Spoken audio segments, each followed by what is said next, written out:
Hello students, in today's lecture we are going to learn the cold chain. In last few lectures we have seen the vaccines with practical spotting purpose. Today we'll go to learn how to preserve these vaccines. तो cold chain क्या होती है? It is a system of storage and transport of vaccines at low temperature from manufacturer to actual vaccination site, या फिर PHC से जहाँ पर remote area में वैक्सीनेशन कैंपेन चलता है वहाँ तक। तो कोल्ड चेन क्या होती है कि उसका वैक्सीन को स्टोरेज और ट्रांसपोर्ट करना लो टेम्परेचर पर from manufacturer to vaccination site. Manufacturer से या तो वो PHC तक लाना हो सकता है या फिर PHC से अदर रिमोट एरियाज़ में जहाँ पर वैक्सीनेशन होता है वहाँ पर ले जाना।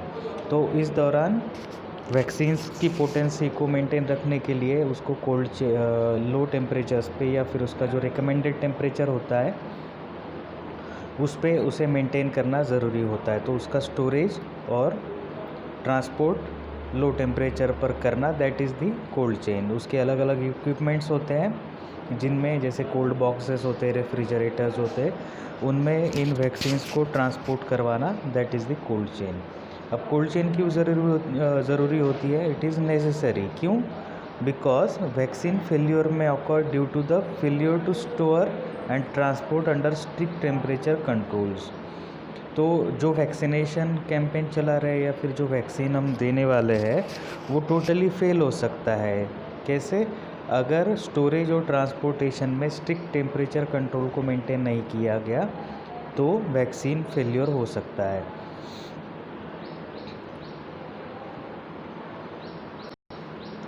सो among the all vaccines polio is the most sensitive to heat. Polio vaccine जो है वो सबसे ज़्यादा हीट सेंसिटिव होता है।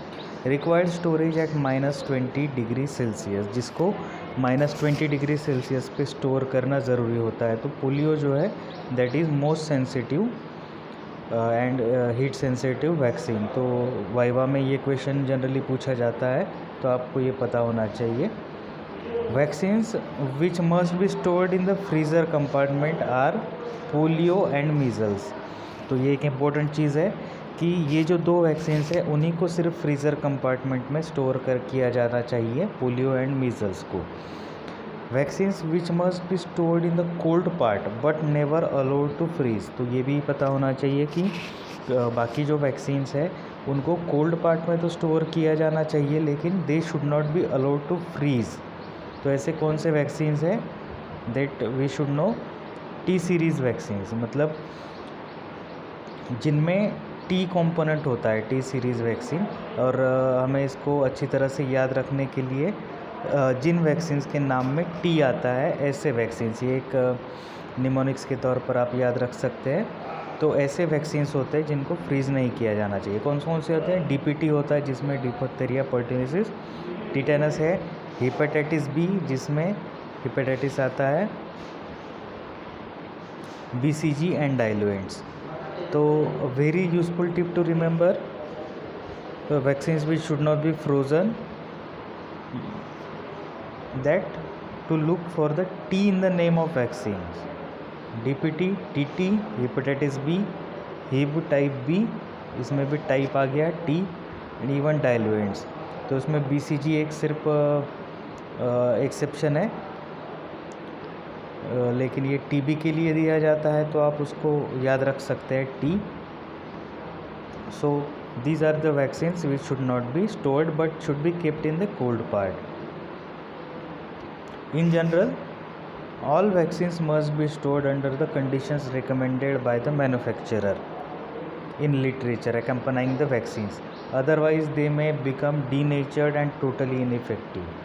तो मैन्युफैक्चरर ने जो भी गाइडलाइंस रिकमेंडेशंस दिए होते हैं उसके अकॉर्डिंग वैक्सीन्स को प्रिजर्व करना ज़रूरी है। लेना थी तो ये मैन्युफैक्चरर के रिकमेंडेशंस के अकॉर्डिंग उसे प्रिजर्व करना ज़रूरी है, otherwise they may become denatured and totally ineffective. Vaccines must be protected from sunlight and prevented from contact with antiseptic. तो ये एक इम्पॉर्टेंट चीज़ है कि उनको एंटीसेप्टिक से भी दूर रखना है और सनलाइट से भी दूर रखना है। At the health centres most vaccines except polio can be stored up to 5 weeks. तो पोलियो को छोड़ के अदर वैक्सीन्स जो है उनको 5 वीक्स तक रेफ्रिजरेटर में हम रख सकते हैं between 2 to 8 degree Celsius except polio vaccines. Reconstituted BCG and measles vaccines can be kept at 2 to 8 degree Celsius for a maximum of 4 hours and Japanese encephalitis for 2 hours। तो जो vaccines open किए जा चुके हैं तो उन vaccines में BCG और मीज़ल्स ये दो वैक्सीन्स हैं जिनको हम 2 से 8 डिग्री टेम्परेचर पे 4 आवर्स के लिए रख सकते हैं। कैसे? रिकन्स्टिट्यूटेड, मतलब उनको कंस्टिट्यूट किया गया है और दूसरे डोज के लिए उसको हम सिर्फ 4 घंटे तक रख सकते हैं और जापानीज एन्सेफेलाइटिस को 2 घंटे तक रख सकते हैं। To be on safe side, write the time of reconstitution on the label of these vaccine vials and discard them after 4 hours. तो सेफ साइड उन पे हमें मार्किंग कर देनी चाहिए कि कौन से टाइम पर इसको हमने रिकन्स्टिट्यूट किया है। And 2 hours for Japanese encephalitis. Do not keep any used vial in the cold chain. तो कोई भी यूज्ड वायल जो है, जो रिकन्स्टिट्यूट की गई है, उसे कभी कोल्ड चेन में नहीं रखना चाहिए। यानी return the unused vaccine vials from session of site to the PHC on the same day in the cold chain. ठीक है, तो अगर कोई वैक्सीन्स है जो वायल्स है जिनको यूज़ नहीं किया गया है तो उन पर भी लेबलिंग कर देना चाहिए अनयूज्ड वैक्सीन्स और उनको PHC सेंटर पे सेम डे को रिटर्न कर देना चाहिए। और उसमें भी एक कंडीशंस है कि ऐसे जो अनयूज्ड वायल्स है, discard these vaccines that have been returned unopened more than 3 times. जो ओपन नहीं किए गए, यूज़ नहीं किए गए ऐसे अनयूज्ड वैक्सीन्स जो है 3 बार से ज़्यादा अगर आए तो उनको डिस्कार्ड कर देना चाहिए। कोल्ड चेन में नेक्स्ट इम्पोर्टेंट पार्ट जो है उसे vaccine vial monitor, that is important section of this. तो वैक्सीन वायल मॉनिटर क्या होता है? हर वैक्सीन पे एक लेबल लगा हुआ होता है जो हीट सेंसिटिव लेबल होता है। It is a label containing heat sensitive material which is placed on a vial to register cumulative heat exposure over a time. तो हर वैक्सीन पे एक मॉनिटर लगा हुआ होता है, वैक्सीन वायल मॉनिटर। आप यहाँ पर जो देख रहे हैं ये इस तरह का होता है। एक सर्कल होता है जिसमें एक स्क्वायर होता है। स्क्वायर का जो कलर होता है वो लाइट कलर का स्क्वायर होता है और यहाँ पर डार्क कलर होता है।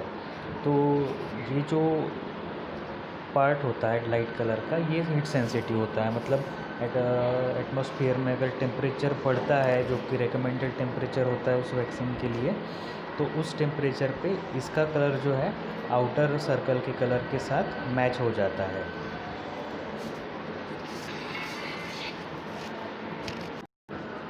तो इस तरह का ये वैक्सीन वायल मॉनिटर होता है। आउटर कलर जो होता है वो डार्क होता है और अंदर लाइट होता है। तो जैसे ही आउटर टेम्परेचर बढ़ने लगता है तो ये कलर, अंदर वाला जो कलर है वो धीरे धीरे डार्क होने लगता है। तो उसके अकॉर्डिंग ये तय किया जाता है ये वैक्सीन यूजेबल है या नहीं। जब टेम्परेचर डिस्कार्ड करने की जो स्टेज होती है तो उस स्टेज में इसका कलर जो है टोटली इनर स्क्वायर का कलर आउटर सर्कल से मैच हो जाता है। तो उस कंडीशन में इसे डिस्कार्ड कर देना चाहिए। यहाँ आप देख सकते हैं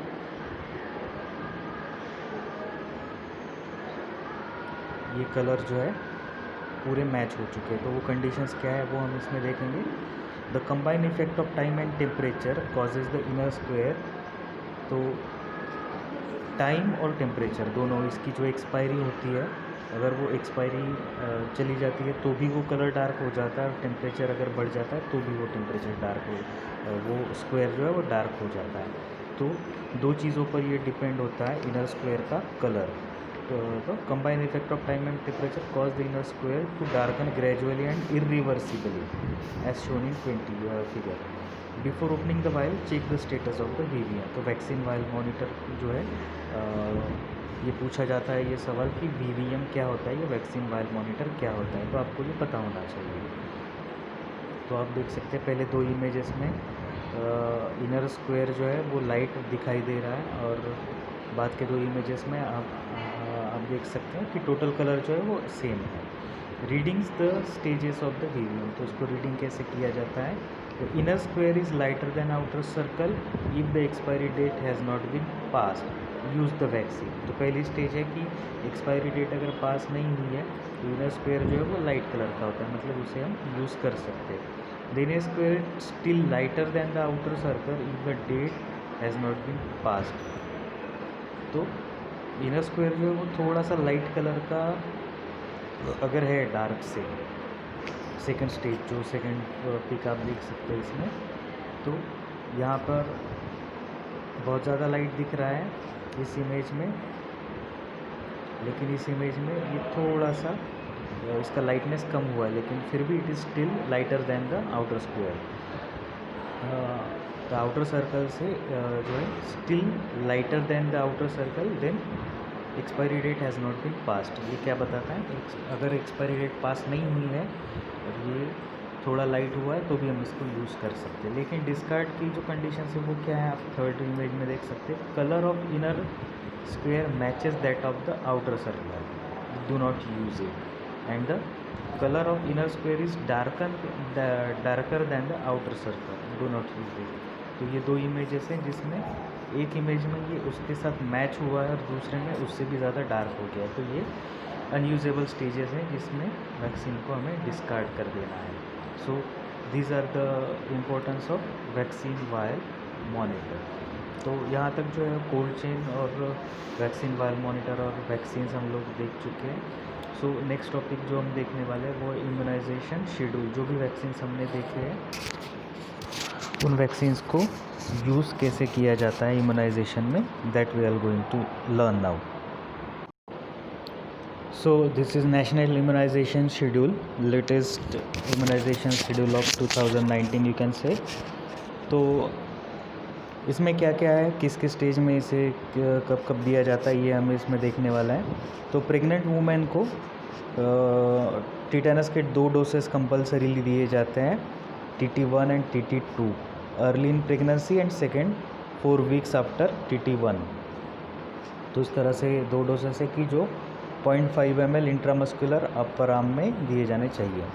TT बूस्टर, तो ये कौन सा होता है कि if receives 2 doses of TT in pregnancy with in last 3 years, की पहली प्रेगनेंसी के 3 साल के अंदर अगर दूसरी प्रेगनेंसी होती है तो उस वक्त 2 डोसेस देने की ज़रूरत नहीं होती। पहले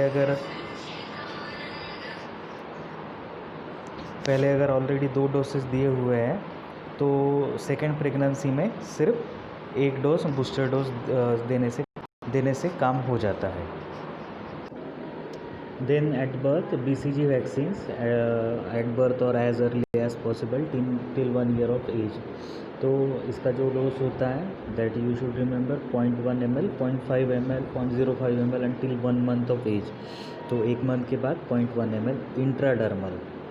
सो ये एक सबसे इम्पोर्टेंट चीज़ है कि इसका रूट जो इंट्राडर्मल है left upper arm, it should not be given anywhere else then left upper arm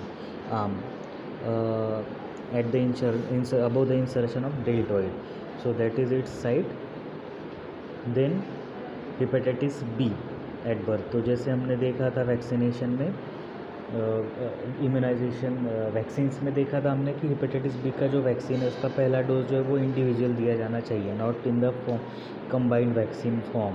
तो इसको इंडिविजुअली एट बर्थ और as early as possible within 24 hours hepatitis B 0.5 ml intramuscular anterolateral और anterolateral side of mid thigh दिया जाना चाहिए।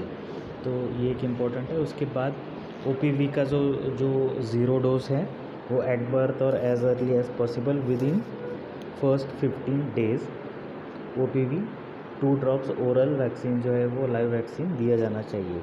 उसके बाद OPV 1, 2 and 3 जो है at 6, 10 and 14 weeks till 5 years of age आप उसको 4 वीक्स अपार्ट दे सकते हैं, 2 ड्रॉप्स ओरल।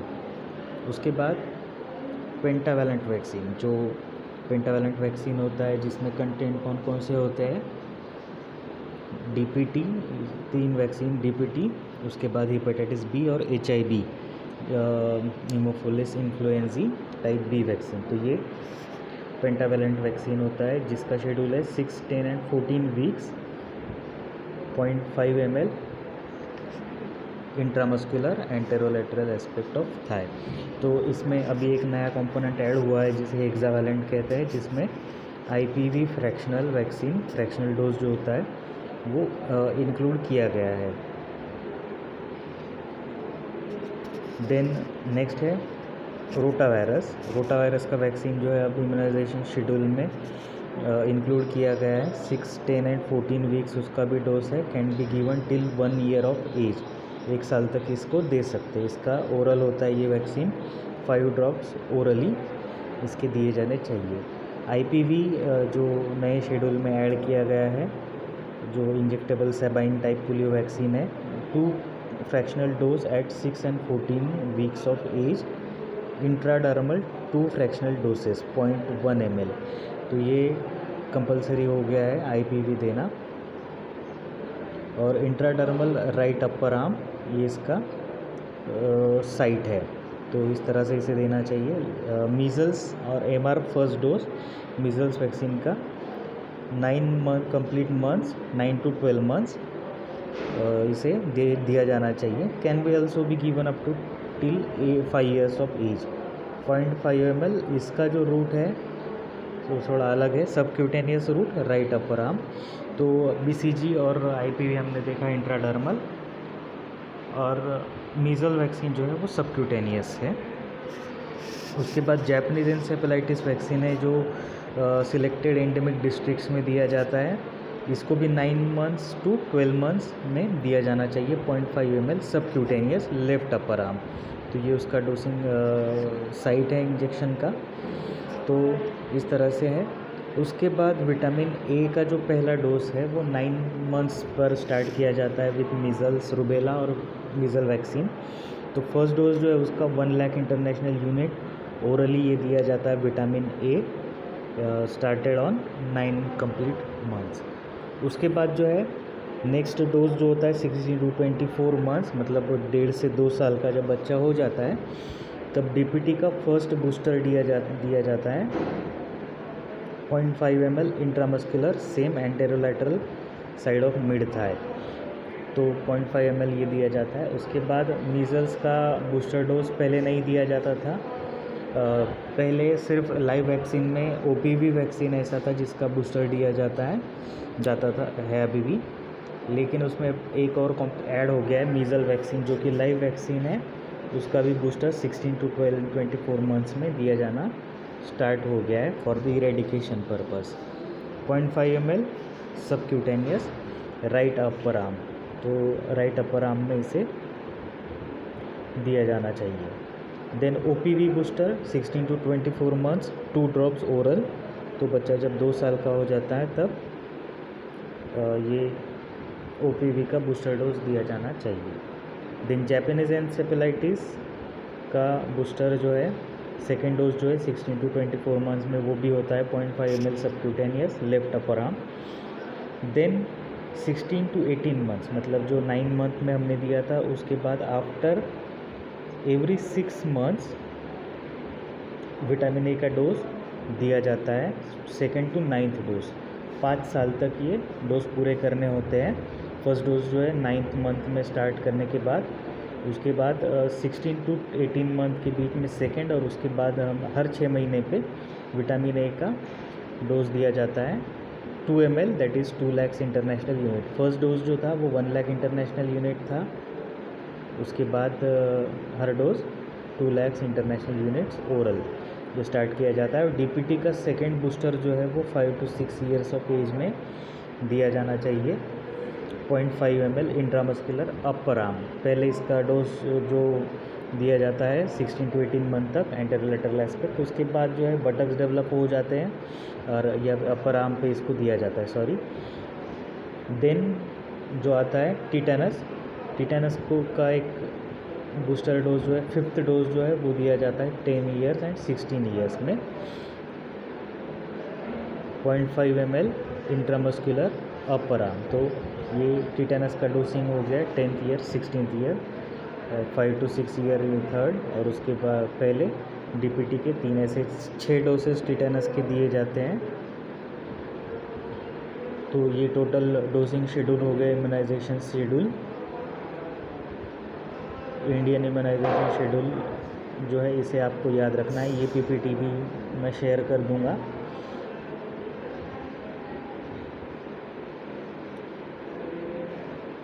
ये कुछ कंडीशंस है जो स्टार किए हुए हैं, वो आप देख सकते हैं। जो टिटेनस के बूस्टर डोज प्रेगनेंसी के वक्त जो सेकंड बूस्टर डोज दिया जाता है सेकंड प्रेगनेंसी में, उसके बारे में है। जापानीज एन्सेफेलाइटिस जो कि सिलेक्टेड एंडेमिक एरियाज़ में दिया जाता है। और फेज्ड इंट्रोडक्शन ये जो है रोटा वायरस के बारे में है। पहले इसको सिलेक्टेड स्टेट्स में स्टार्ट किया गया था, बाद में इसे पूरे देश में लॉन्च कर दिया गया है। और उसी तरह से मीज़ल्स का डोज बूस्टर जो है वो भी फेज्ड मैनर में इंट्रोड्यूस किया गया था 2017 से, जो अभी ऑलमोस्ट सब जगह पे दिया जाता है। So this is immunization schedule and cold chain. Here we have completed the immunization and vaccine topic. Thanks for watching the lecture.